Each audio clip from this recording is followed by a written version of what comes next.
That was a fun Are we fact. good to go? All right. Yo, this is Inside with Outsiders. My name is Jeremy Asgari, and today we have Charlie Leech, an outdoor explorer. And when I say outdoor explorer, she's a real explorer. Thank you for being here. Thank you. Well, I'm when I say that, I mean it because you're a volunteer with Outsiders. You Yep. help us out. And every time you volunteer, I make sure I tell everybody kind of like the highlight points I know of you. And I know there's so much more I don't know about you that we're going to talk about here.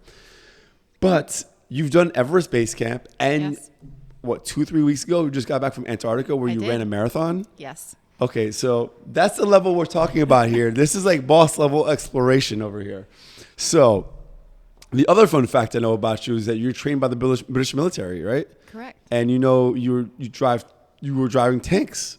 Not No? quite driving tanks, but yes. You were working riding, with tanks. Riding in tanks, helicopters, various training expeditions around the UK mainly. It's funny that you're saying this because Jenica, who's here, who we're interviewing before you, I told her a bit about your background, and I know she's like, "Oh, thank God, I'm going before she is." She's like, "I'm not following that up." Okay. I'm like, honestly, I wouldn't want to either. Like, Right. Your story is incredible. So we're getting ahead of ourselves a little bit because I just think you're fascinating, right? So what I want to know is let's go over where you're from. Let's start from the base. Great. Where are you from? What's your family background? And we'll start there. Yeah, that's a great place to start off. And I'm excited to have this conversation today at the North Face. Really great location. I grew up in a tiny farming hamlet in the middle of the UK, Butterton Cottage on Butterton Lane. It couldn't be more Can you say that 4 more quintessentially times? It British. sounds so great. And so I grew up in a really rural setting. I think it really built that love for the outdoors in me. And so growing up, I also grew up in a British military family. So on my dad's side, Push that closer to you, sorry. everybody was in the military. So whether it was my grandma that was in the Women's Royal Army Corps, Wow. my grandfather was a Grenadier Guard at Buckingham Palace with the red coats and the Are you bearskin serious? hats. Yeah. That's amazing. So she was based at Windsor Castle and he was based at Buckingham Palace, and they met on royal duty. My father was in the Royal Engineers, and the whole sort of lineage Right. of my father's side of the family was in the army. So then came me, the first granddaughter Right. of the Leech family. Right. And so there was kind of an aspiration there that I should follow the footsteps and get my photo on the wall with all of the army pictures and portraits, which I will inherit. Do you have your military photo?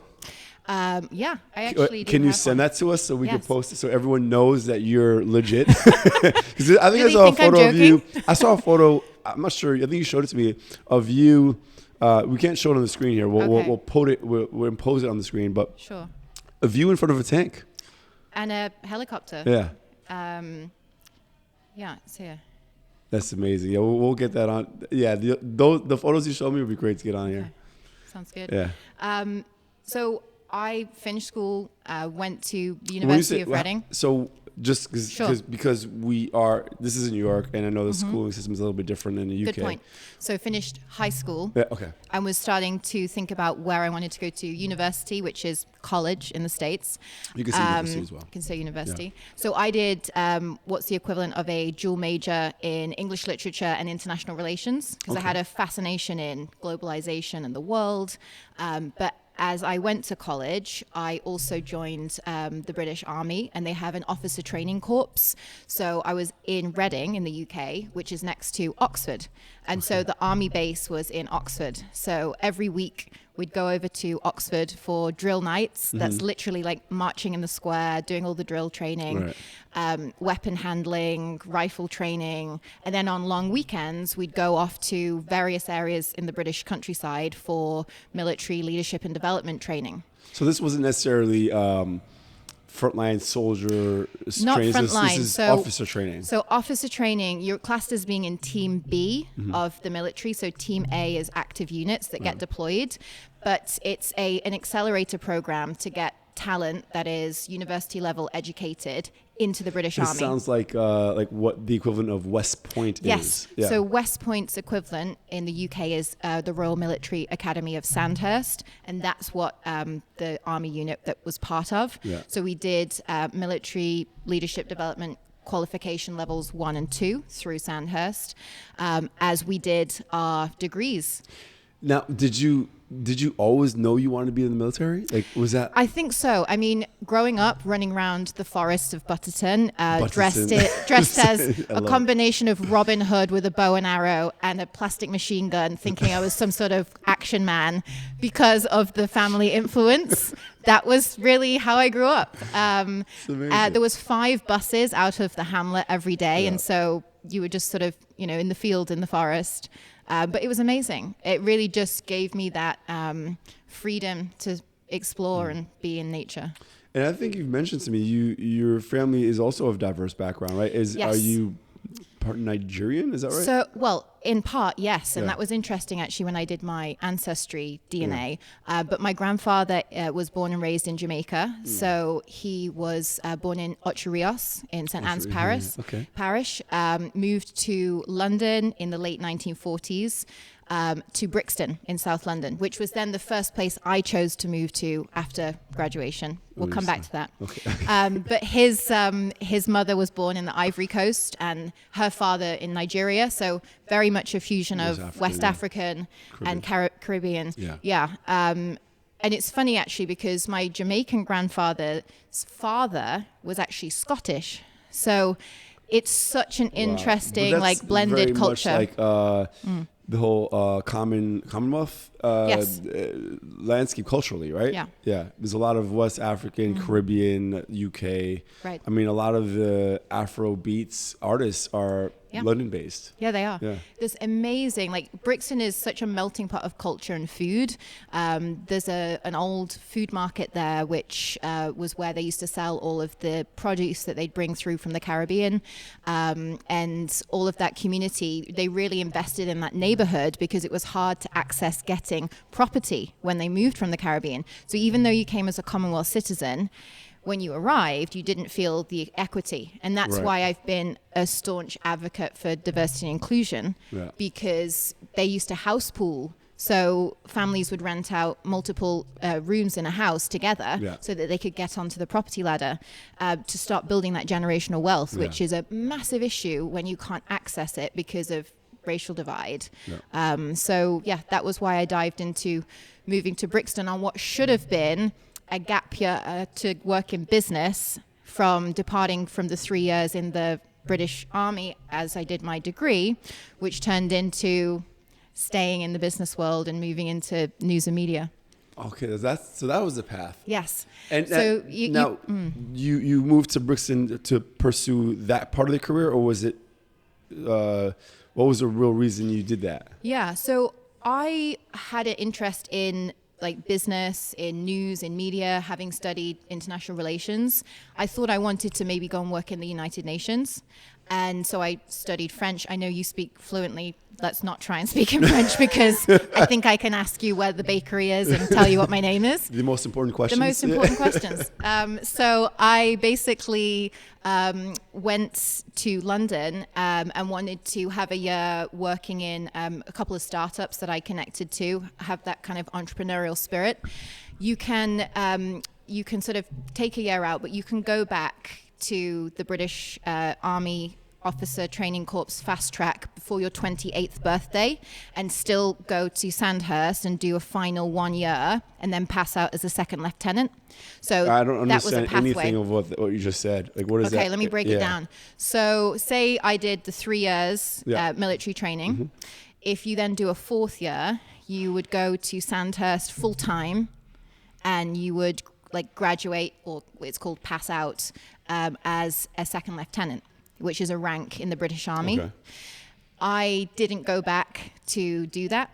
I had thought about doing that, so going back in, and you could do a 4-year short service commission and then do whatever I wanted to do next. But I just really felt like I wanted to bring those skills and bring that kind of exploration, endurance sport background into the business world, because I was really interested and excited about news and media. What is the tie between the outdoors I guess exploring sports and business? Because I know there's got to be, it's a personality type, it's a work ethic, it's tons of factors that tie in. So what is that correlation? I think the biggest thing that I've found is it gives you that growth mindset, that inner resilience and confidence that you can lean into spaces and be adaptable and agile. And when you're out doing endurance sports, hiking, training, you're really like putting yourself in a calculated risk. And I always think, the mantra is like, don't die when I'm on these expeditions. I mean, especially on the ones myself you're a lot, choosing. solo. I mean, Yeah. you're talking about resilience, you're talking about these these personality traits that are highly well regarded in the business world. Right.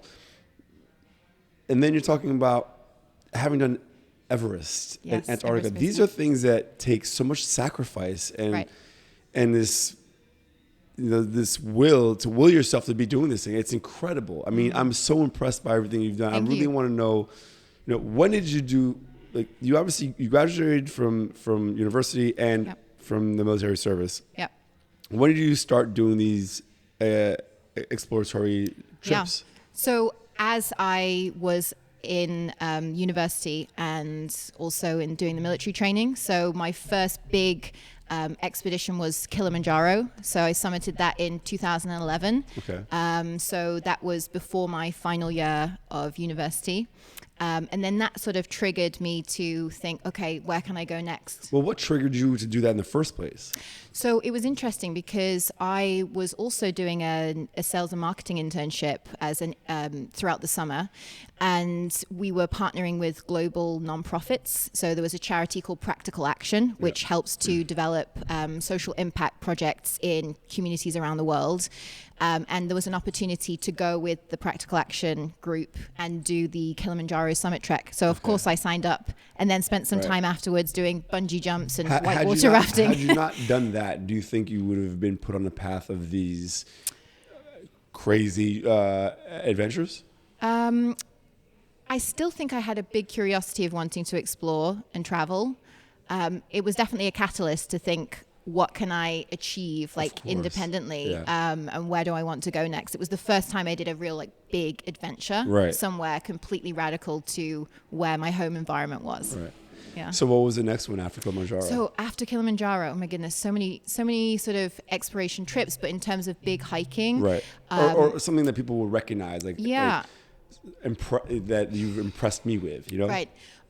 Well, one of my favorite adventures was hiking through the Dolomites. There's a lot of different hiking trails that you can do. Europe is incredible for that. So spent a few weeks hiking through and staying through the mountain huts there, just solo exploring the terrain and just spent some time in the mountains.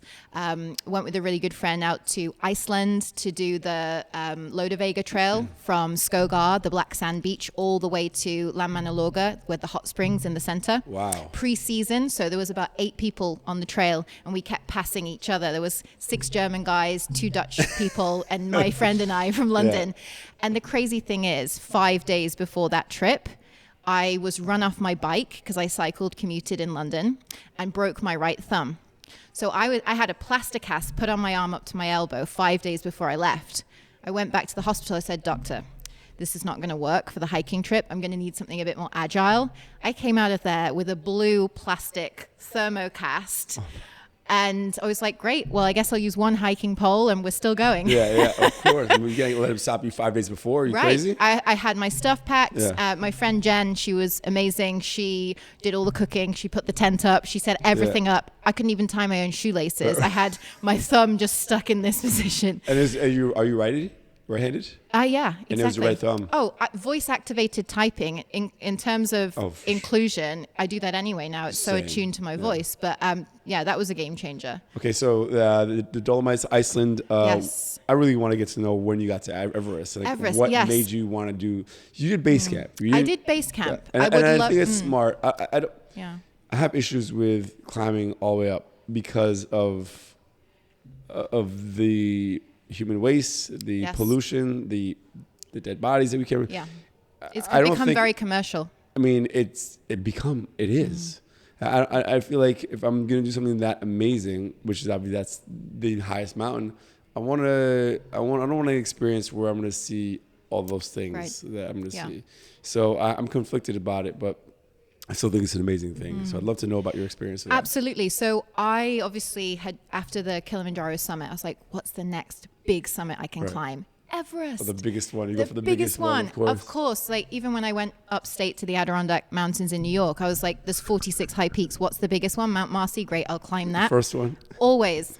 So I wanted to climb Everest, but despite the fact that it's $40,000 to get to the summit, it's very expensive. The Sherpa community there is fantastic. They're incredible. They really leverage the opportunity for people to get up there because they wouldn't get there on their own. Right. But I understand exactly to your point, the time investment, the money, the environmental consciousness of that's not probably the best place to cause a traffic jam as we're trying to go up a mountain. So I was like, okay, Everest Base Camp, that would be a great thing to do. So I looked into it. It's a very common route people do. So I thought, this is a great trail that I can do solo. You did it solo? Yes. What? I didn't know that. Yes. Well, I have a fun fact. So when I was working in London, the security squad of the building that I was in, I always chatting to everyone. I love having random conversations. And the gentleman, he said, oh, I'm from Nepal. I said, fantastic. I'm going to Nepal. I'm going to go and hike Everest Base Camp. He said, madam, it's very dangerous. You're going by yourself alone? And I said, yeah, I'll be fine. I've done a lot of hiking. He's like, let me call my friend. So I then find out he is ex-Nepalese Gurkha, so the military in Nepal. Really? So he calls his friend, who, when I land in Kathmandu, comes and picks me up on the back of a motorbike, drives me to the Gurkha guest house, where I then stay for a few days, like in the military squadron house, because they're like, oh, military connection, right. Come with us. And then through him, he connected me to a porter because essentially, as you get through that elevation, it's really hard on your lungs, low oxygen capacity. So you can't carry like a 60-liter backpack, even though you need all that stuff. So he connected me with a porter that would pick my big rucksack up every morning and drop it at the next tea house. And I would just navigate my way and find my bag at the door at the places that I was intended to stay. That's mad. So it was crazy. So amazing. You take an internal flight from Kathmandu to Lukla, which is the most dangerous airport to land in the world. Oh, you've got a 25-meter or something crazy runway, probably more than 25 meters. Yeah. 7 seats in the plane. We're all there like rattling around thinking, I hope we land. You can see us coming in. You can see yourself coming into the landing platform thinking, that's not a lot of runway. Right. That's really not a lot of runway. And there's a brick wall at the end. So we get there. And then I met the porter and then set off. And dal bhat became the staple meal. It's like rice, lentils, and like the local dish. Yeah. And then I just spent, I think it was a round trip around about 14 days hiking up through the trail to Everest Base Camp. I also summited Kalapatar, which is another peak there, because Everest Base Camp is around 5,380 meters. I don't know in foot. That's the multiply European by conversion. 3 and change. So yeah. Kalapatar is around 5,550. So it was nice to kind of get 2 of the higher kind of summits in. And it was just breathtaking. The views, you just constantly were looking everywhere other than the floor, because you just would look in any direction and there was a lake, there was a snow-capped mountain, there was just, and then the communities that live there, the people are incredible. The local like families that live in these different towns where the tea houses are, they've really built community, and they welcome people in. They want to know who you are and why are you hiking to Everest Base Camp alone. Right, But I think that's been like one of the most incredible trips that I've done. Yeah, of course. Something you can brag about for the rest of your life. I'd love to go back and, in the summit? future, let's see. Really? I would want to do it with a purpose in the terms of like raising awareness in terms of environmental conservation, biodiversity. Today is International Biodiversity Okay, Day. yes. And so I think that would potentially be something in the future, but I'm not beholden to that. There's so many different things in the world. Yeah. I mean, your approach, your view on life and adventure is amazing, and I couldn't think of a more perfect person to be here. With this phrase behind me Never here and stop on the exploring. wall, never stop exploring. Yeah. You're the epitome of that. Now, you did Everest Base Camp. I'm not sure when that was, and I met you 2 years ago. That was 2018. I did that. And so I met you 4 years later, I guess. Mm-hmm. And recently, you just did Antarctica. 2 months ago yesterday. Tell us about this trip you did in Antarctica and why. Why? And it's something, that trip minus the marathon is something I want to do. I would 100% say you should do it. You should go and see it. Now that I've been to Antarctica, I really want to go to the Arctic and run a marathon there. So watch this space. Right. But Antarctica, incredible. Flew into Buenos Aires from New York and then took an internal flight down to Ushuaia, which is called sort of the city at the end of the world. That's where we boarded the Albatross expedition boat. There's about 140 people. 100 of us were planned to do the marathon. Some people did the half marathon, so that it's accessible for all levels. And some people came as spectators. So we crossed what's called the Drake's Passage, which is the worst ocean crossing. Why? It's where multiple currents meet, and so the ship is horizontal, vertical, swaying. They have special stabilizers on the boats. You will get seasickness. Yeah, it's where the Pacific, Atlantic currents meet, and they kind of it's really yeah. All of the currents of and the they're ocean stabilized meet. on the boat, but I'm assuming you're still flying all over the place. You could be sat down on the chair holding on, and like your legs were flying in the air. It Sounds was like a good time.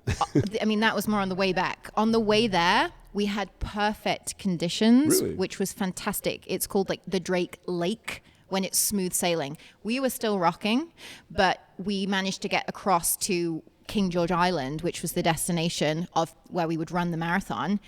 I was so worried because to run a marathon anyway, you need to be prepared.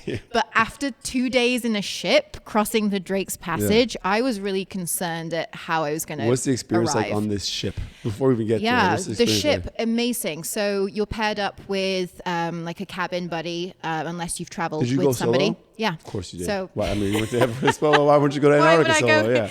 Right, but I think the demographic of the people on in that group was incredible because there was only around 10 to 15 people that were under 40.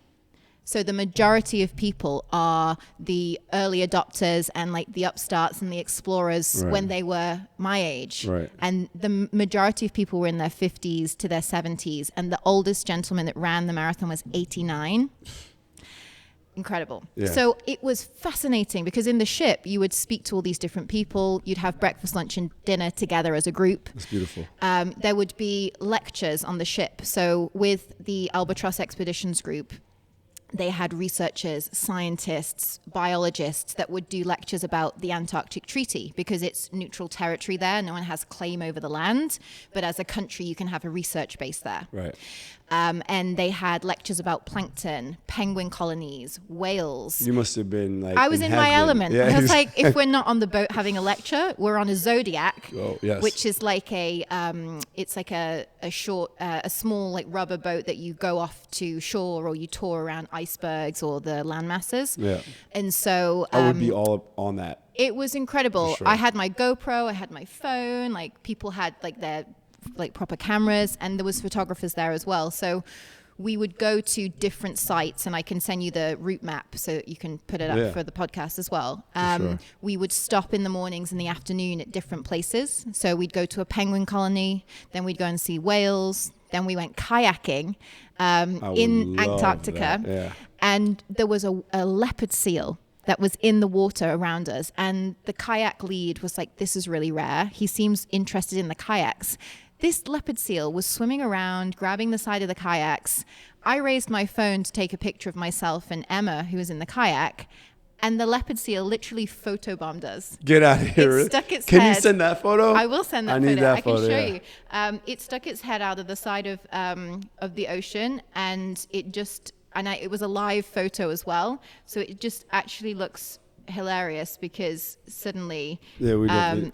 Oh wow, look at him. Yeah, I see that. Yeah, he's just like amazing. It's like we need that for sure. 100%.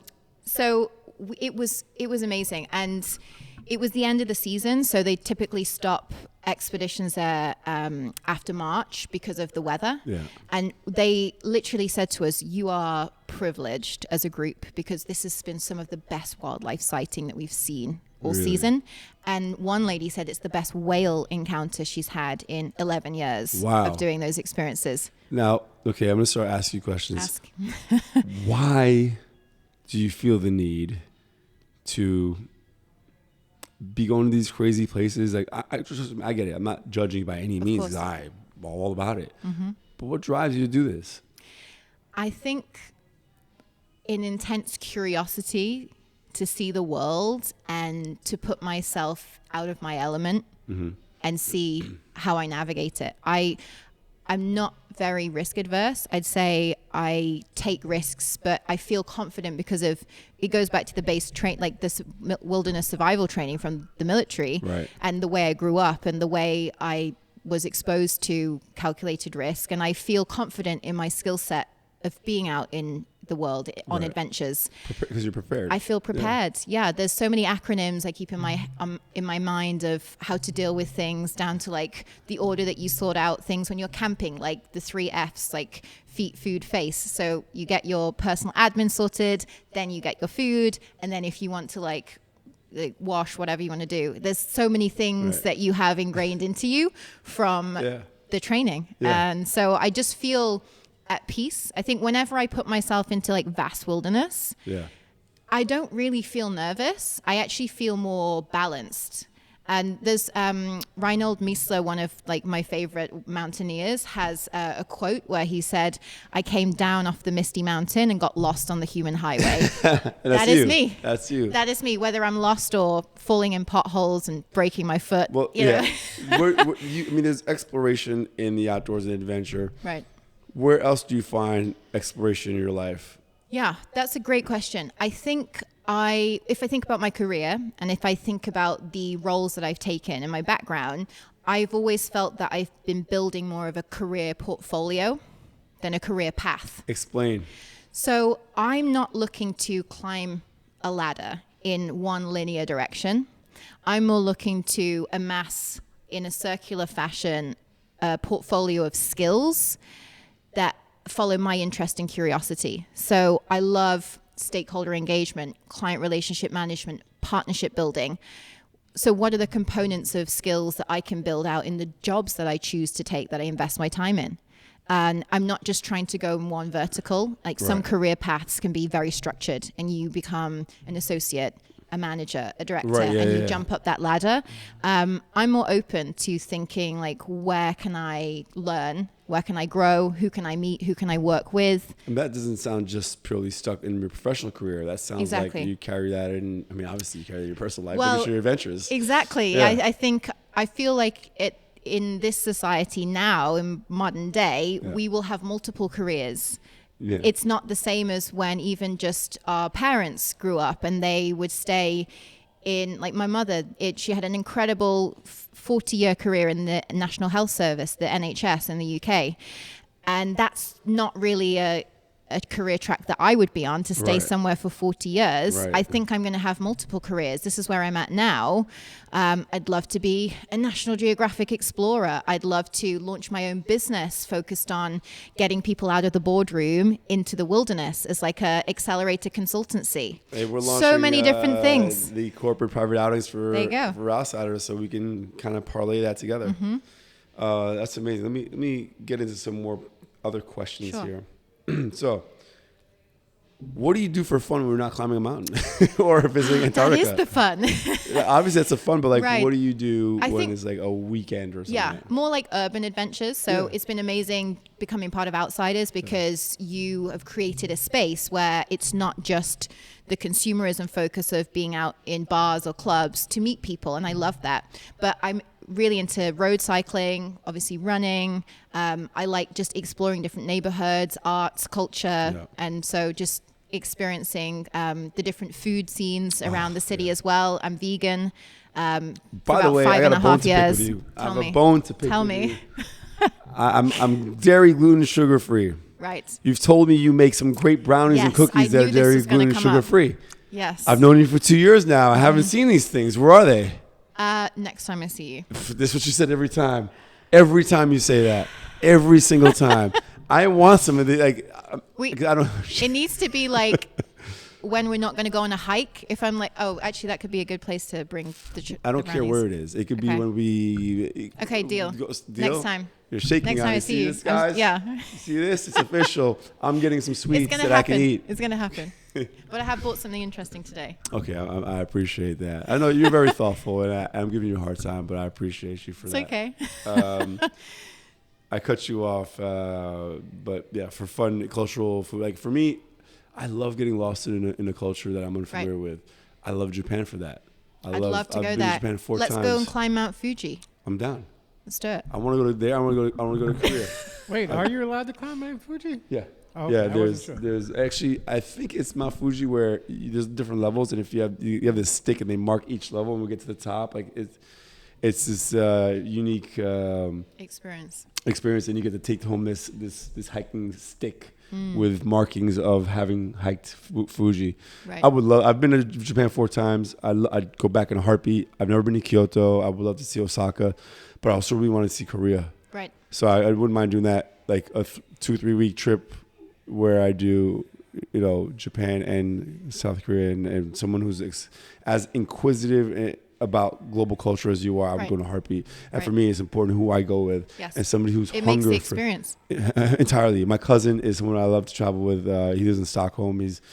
My cousin Baba. He runs our Stockholm chapter, and when I went to Japan with him twice, I had amazing experiences because he's really good at finding really cool subculture Yes. scenes. 100%. And I think that's how you navigate traveling as well. I only ever confirm where I might stay or what I might do for the first 2 days. And then I have nothing booked when I explore cities. For sure. I mean, I like to kind of know where, now with apps like hotels.com, so that it's easier to book last minute. Right. But at least as long as I have a place to rest my head, I'm good. Yeah. The rest, I'll figure out. I'll go Right. on a whim. So I think we'll travel well. Yeah. All Let's right, do I'm it. done. I'm down. Let's do it. Back to these questions. Sure. What do you have? What are your personal goals? We type personal or professional. What are your personal or professional goals in life? Personal professional goals. I think continuing to build out that career portfolio. I feel like I'm at a really interesting juncture. I moved to New York 4.5 years ago in September of 2019, which was a huge aspiration for me because I was working in London, and every May for 3 years before I moved here, I would visit New York every spring. I spent a week here, met people that I'd gone to college with and people I was working with at the time, and created the opportunity for myself because one day one of the executive managers called me up and said, "Would you like to relocate to New York?" And I said, "Yes." I mean, I don't Where do think I you'd sign? ever say no Of to course. any. It's an adventure, right? Right. So yeah. So then the adventure was when I got here, 5 months later, we were the antithesis of everything, never stop exploring. A detailed architect's map of the inside of my apartment, maybe, but nowhere in the city. Like, it was just like, it was crazy. It's interesting. Definitely a weird time. I mean, we experienced a historical event, Yeah. right? It was crazy. I'd cycle my bike through the streets and it was just empty. And I loved it because never, hopefully, never Right. will we ever experience that again. And know. I took full advantage of Yeah. plus cycling was obviously a safer activity to do, right? Because you're not standing next to somebody. So it was an amazing time. Right. I look back at it as a combination of a terrible time, a magical time, a time for growth and opportunity. Yeah, 100%. And it grounded you in a place to really reflect on who you are and what you wanted to do. And it changed me. I left this career in entertainment during the pandemic. I know I already had Outsiders going, but I completely cut it off. I don't want to get out of this. Right. I knew I wanted to have my life changed Yeah. when we came back to real Right. world Right. life, whatever. Right. I think what New York has accelerated in me in terms of my career goals is it's such a fast pace here. It's like times two of what London is, in the sense of how people move and how they are focused, and they have a job, but they also have a side project. Yeah. They might be, I have a friend that is a doctor, but a DJ on the side, Yes, right? yes. It's super interesting, like the way people navigate. And it actually instilled in me more of a desire to like fuel that entrepreneurial drive. Right. And I think it's made me think, well, yes, I'm building my corporate career right now, but what am I going to do? What is my side project? What's my startup idea with seaweed or kelp for like vegan food scene? Like, what is my business consultancy? Like, what is my corporate track? There's so many things that it's kind of inspired I think it's me. this energy that's not found anywhere else I've ever been. I mean, the only place I've seen close, maybe Tokyo. Right. But even there, it's a different energy, which is this addictive adrenaline rush that feeds you and destroys you at the same time. Oh, I mean, I've never had so many like wild scenarios happen in the last 4.5 years in life. Like how I mentioned, I was casually walking down 25th and Park Avenue, disappeared in a pothole in the floor, broke my left foot. No hiking, no cycling, no running for 18 months. Yeah, mind you do, to add insult to injury of the pandemic. You do Everest, and you're fine, and you're walking on the street in New York, and you break your ankle. Or this is where all my incidents happened. Broke my thumb on a bike, got pushed out a tube door backwards, broke my left arm. Like everything negative that impacts my life personally has happened in cities, never on a hiking trail. So this is telling me something. The Pay next attention navigation to when you're walking around the city. that, and maybe spend more time on the hiking trails. Exactly. Balance. All right. What advice would you give high school you? Ooh, it's funny because I was a very different person in high school. I've really stepped more into my kind of the extroverted side of my personality, but at heart I'm quite an introvert. I'd say I actually love being in nature because it refuels my introvert battery.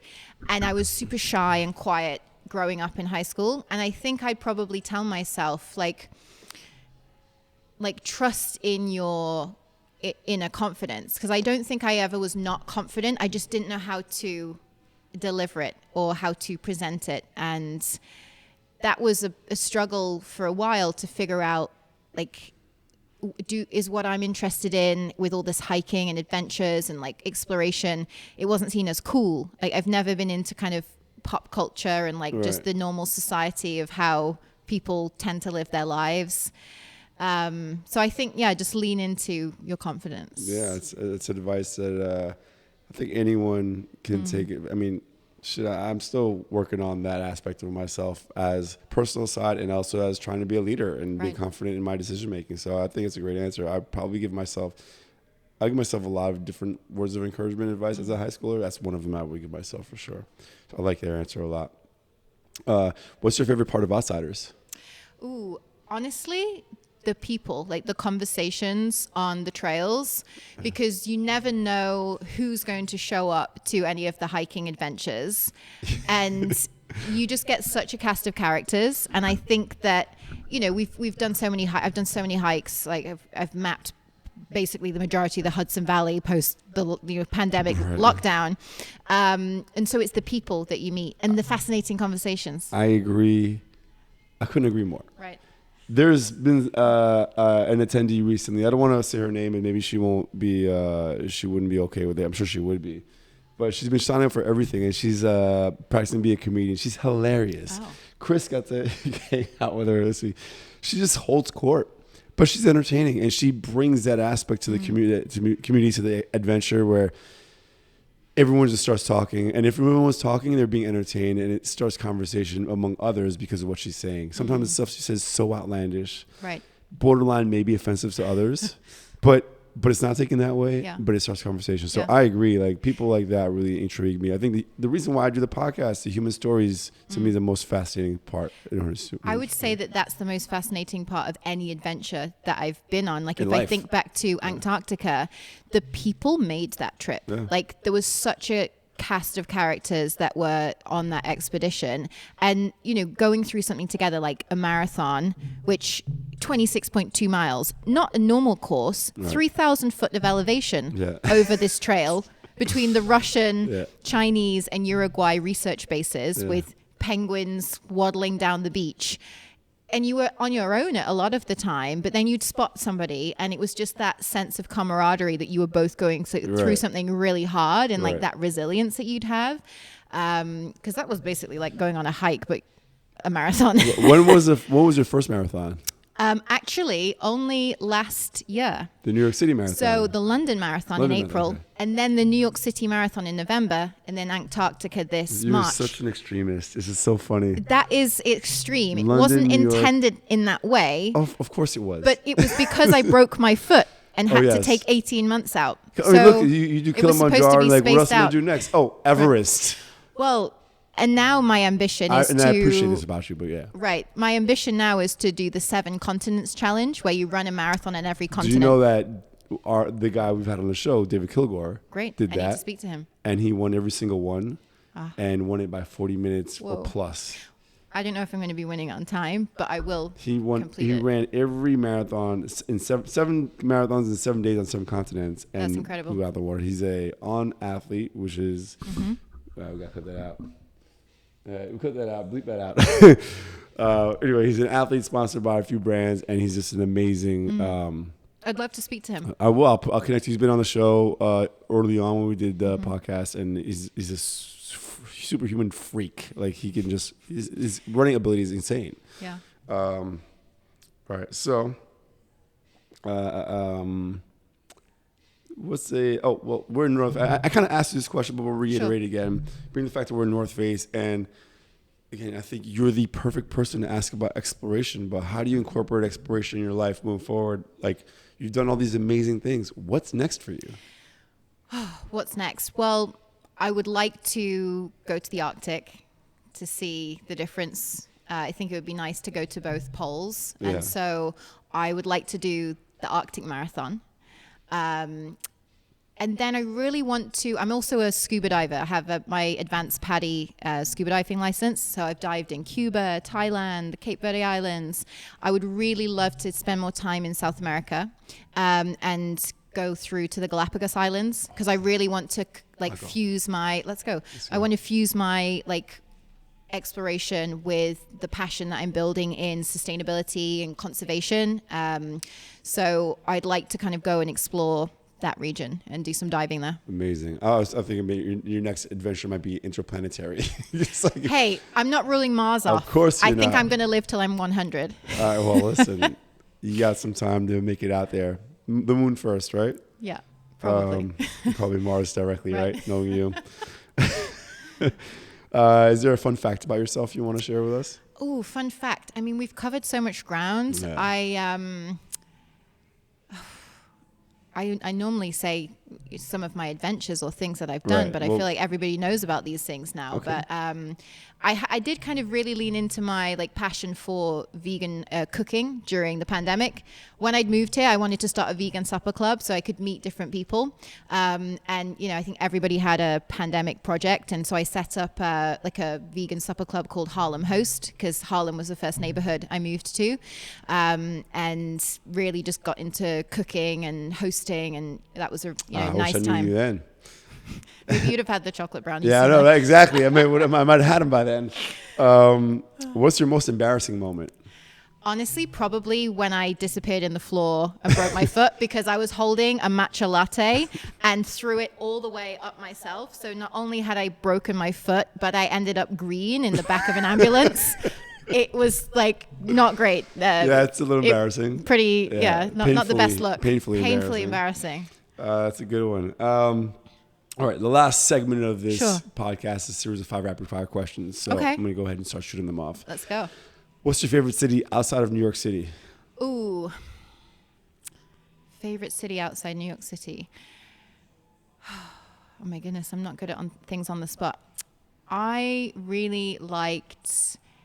Is it classed as a city? I went up to Canada, to Calgary and Banff. Yeah, okay. Drove up the Icefields Parkway in a Land Rover, another solo adventure that we didn't get to. But that was a really cool city. I loved the vibe Calgary? there. Banff. Banff, okay. And Jasper as well at the other end. Gotcha. I've never been, so interesting. if you could do any other profession, what would you do?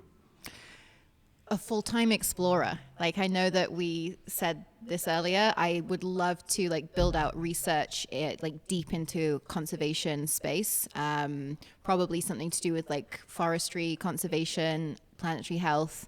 I'd probably need to retrain and sort of probably go back to school for environmental science. I am doing my MBA in sustainability management right now, but I think I'd need to get more into the science space. You're amazing. Here's a question that is Sure. off from different from the questions we've been asking so far. What's your vice? My vice. My ideas of grandeur that I can literally do and achieve anything. How's that? Well, yeah, I guess you find yourself in some trouble there, but you haven't found yourself in trouble there. Not You yet. find yourself in trouble in the city streets. Exactly. Yeah. So, but yeah, not having like any barriers when I think about things I want to do. Well, in that regard, next question: what's your greatest fear? Ooh, greatest fear. Being restricted in the ambition that I have of what I want to do in life. I respect structure immensely, having grown up in the British military space, but actually being confined and told like, this is the path you stay in. I think this goes back to me building that career portfolio than the path. Yeah, that's a great answer. It make me think about what my answers would be. When Do you want to switch the question? oh, no, that's a good one. Last question is: what's your favorite food?